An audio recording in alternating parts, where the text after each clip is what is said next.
adik-adik, apa kabar kalian semua? Semoga dalam keadaan sehat walafiat. Nah, ketemu lagi dengan saya nih Kadek Feby Priska Rismayani dengan NIM 2011031223 dari Prodi PGSD Universitas Pendidikan Ganesha. Pada kesempatan kali ini, kita akan belajar mengenai pecahan. Namun sebelum itu, alangkah baiknya kita berdoa terlebih dahulu. Berdoa izin saya pimpin, berdoa menurut agama dan kepercayaan masing-masing. Berdoa dipersilakan. Berdoa dapat diakhiri. Silakan adik-adik sediakan alat tulis. Kita mulai pembelajaran hari ini. Baik, pada kesempatan kali ini kita akan mempelajari mengenai pecahan. Baik itu konsep pecahan, kemudian jenis-jenis pecahan sampai ke operasi pecahan. Nah, yang pertama mengenai konsep pecahan. Jadi pecahan itu sendiri memiliki pengertian sebagai sebuah bilangan yang terdiri dari pembilang dan penyebut. Nah, di sini sudah ada sebuah persegi panjang. Persegi panjang tersebut dibagi 4, 1, 2. Nah, di sini kan sudah ada 4 kotak, yang 1, 2, 3, 4. Atau bisa juga ditulis dengan 1/4, di mana 1 ini merupakan pembilang dan 4 merupakan penyebut. Nah, di sini sudah ada contoh lainnya, yaitu 3/5. Nah, dari 3/5 ini yang mana disebut dengan pembilang dan yang mana disebut penyebut? Ya, benar sekali. Jadi, 3 adalah pembilang, kemudian 5 adalah penyebut. Nah, selanjutnya kita akan mempelajari mengenai jenis-jenis pecahan. Jadi, jenis pecahan ada pecahan biasa, yang dimana pecahan biasa ini dibagi lagi menjadi beberapa jenis. Ada pecahan ekuivalen, kemudian pecahan paling sederhana, pecahan senama, dan pecahan campuran. Nah, apa sih pecahan ekuivalen tersebut? Jadi, pecahan ekuivalen adalah pecahan yang menyatakan bilangan yang sama. Nah, contohnya yaitu 1/4 sama dengan 2/8 sama dengan 3/12. Yang artinya, ketiga pecahan ini menyatakan bilangan yang sama. Nah, di sini ada pecahan paling sederhana. Contohnya ada 3/5 sama dengan 7/11 sama dengan 1/13. Kenapa disebut dengan pecahan paling sederhana? Karena pembilang ataupun penyebutnya tidak memiliki faktor lain lagi. Lalu untuk 2/6 sama dengan 8/12 sama dengan 4/8. Kenapa? Apakah pecahan di sini itu pecahan paling sederhana atau bukan? Benar, bukan pecahan paling sederhana. Mengapa demikian? Karena 2/6 masih ada pecahan yang paling sederhananya, yaitu 1/3, kemudian 8/12. Jika sama-sama dibagi 4 ada 2/3, kemudian 4/8 pecahan paling sederhananya yaitu 1/4. Kemudian pecahan senama. Contohnya ada 5/4 sama dengan 2/4 sama dengan 3/4. Jadi pecahan senama ini adalah pecahan yang memiliki persamaan pada bilangan penyebutnya. Nah, ini 4-nya sama, penyebutnya sama, 4 dan 4. Lalu untuk 5/3 sama dengan 2/5 sama dengan 3/2. Bilang apakah disebut dengan pecahan senama? Ya, benar sekali. Pecahan ini bukan merupakan pecahan senama. Mengapa demikian? Karena penyebutnya bilangannya berbeda. Yang di sini penyebutnya ada 3, kemudian ada 5 dan 2. Nah, selanjutnya ada pecahan campuran. Kita lihat terlebih dahulu contohnya. Di sini ada 13/4. Kita tulis terlebih dahulu 13 ini dibagi 4. Nah, 1, 2, 3, 4. 1, 2, 3, 4. 1, 2, 3, 4.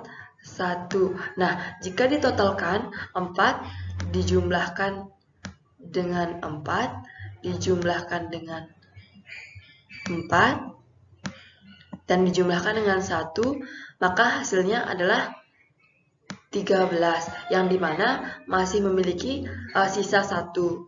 Jadi pecahan campurannya dapat ditulis 3, 1/4. Nah, 3 ini didapat dari jumlah yang penuh, jumlah arsiran yang penuh. Nah, ini 3. Kemudian 1 ini dituliskan di sini. Jadi jawabannya yaitu 3, 1/4. Nah, sekarang kita lanjut ke operasi pecahan. Jadi operasi pecahan ini hampir sama dengan operasi bilangan asli, yang dimana terdapat penjumlahan, pengurangan, pembagian, dan perkalian, namun caranya yang berbeda. Di sini yang pertama kita akan membahas mengenai operasi penjumlahan pada pecahan. Di sini sudah ada soal 3/2 ditambah 4/3. Nah, dalam menjumlahkan suatu pecahan, jika penyebutnya berbeda, maka kita harus menyamakannya terlebih dahulu. Di mana 2/2 dan 3 ini faktor kelipatan yang sama, yaitu 6. Jadi 2 ini kita jadikan 6 dengan mengalihkan berapa? Mengalihkan 3. Jadi karena penyebut dikali 3, maka pembilangnya dikali 3 juga. Jadi 3 dikali 3 sama dengan 9. Kemudian 2 dikali 3 sama dengan 6. Nah, yang 4/3 juga disamakan. 3 dikali berapa agar hasilnya 6. Jadi 3 dikali 2, berarti karena penyebut dikali 2, maka pembilang juga dikali 2. Jadi 4 dikali 2 sama dengan 8, kemudian 3 dikali 2 sama dengan 6. Nah, hasilnya yaitu 17/6. Jadi penjumlahan dari 3/2 ditambah 4/3 sama dengan 17/6. Kemudian bagaimana dengan contoh lainnya? Ini ada 2/4 ditambah 3/4. Karena penyebutnya sudah sama, maka tinggal kita jumlahkan saja. Jadi 2 ditambah 3 sama dengan 5, kemudian 4 tetap ditulis dengan 4. Jadi 2/4 ditambah 3/4 sama dengan 5/4. Kemudian selanjutnya ada operasi pengurangan. Jadi dalam operasi pengurangan ini hampir sama dengan penjumlahan, namun berbeda di operasinya. Pada operasi pengurangan ini kita juga harus menyamakan penyebutnya terlebih dahulu. Nah, di sini sudah ada soal 8/3 dikurang 4/3. Karena penyebutnya sudah sama, jadi tinggal kita kurangkan saja menjadi hasilnya yaitu 4/3, yang dimana 8 dikurang 4 sama dengan 4. Kemudian 3 tetap dituliskan dengan 3. Jadi hasil operasi pengurangan dari pecahan 8/3 dikurang 4/3 sama dengan 4/3. Kemudian contoh lainnya ada 5/4 dikurang 2/3. Karena penyebut di sini belum sama, jadi kita cari terlebih dahulu faktor kelipatan dari 4 dan 13 yang sama. Nah, faktor kelipatan dari 4 dan 3 yaitu 12. Kemudian kita kalikan 5 dengan, untuk menjadikan 4 ini 12 dikali 3, maka pembilangnya juga kita kali 3. Kemudian untuk 3 dijadikan 12 kita kali 4, dan 2 juga kali 4. Maka didapatkan hasil 5/12 dikurangi 8/12. Nah, hasil akhirnya yaitu 7/12. Nah, sampai sini apakah kalian sudah paham mengenai pengurangan? Sudah, jadi nanti kalian bisa lanjutkan latihan-latihan soal di rumah ya.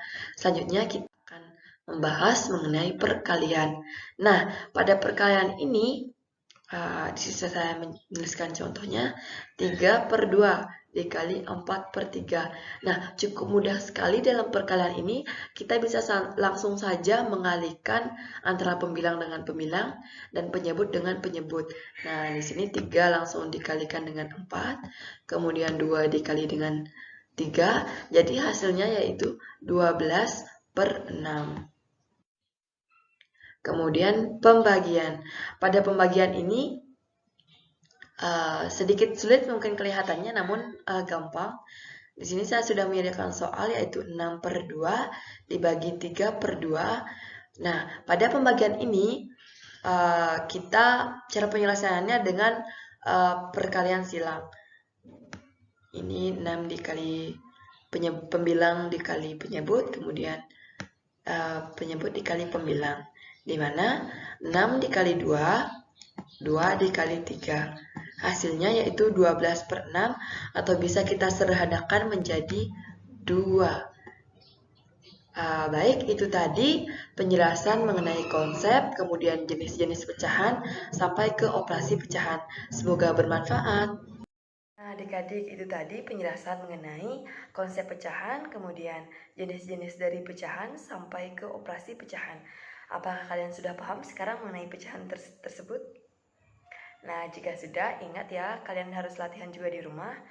Sampai sini saja pembelajaran hari ini. Namun sebelum itu, alangkah baiknya kita berdoa terlebih dahulu. Berdoa izin saya pimpin, berdoa menurut agama dan kepercayaan masing-masing. Berdoa dipersilakan. Berdoa dapat diakhiri. Sampai jumpa di pembelajaran selanjutnya.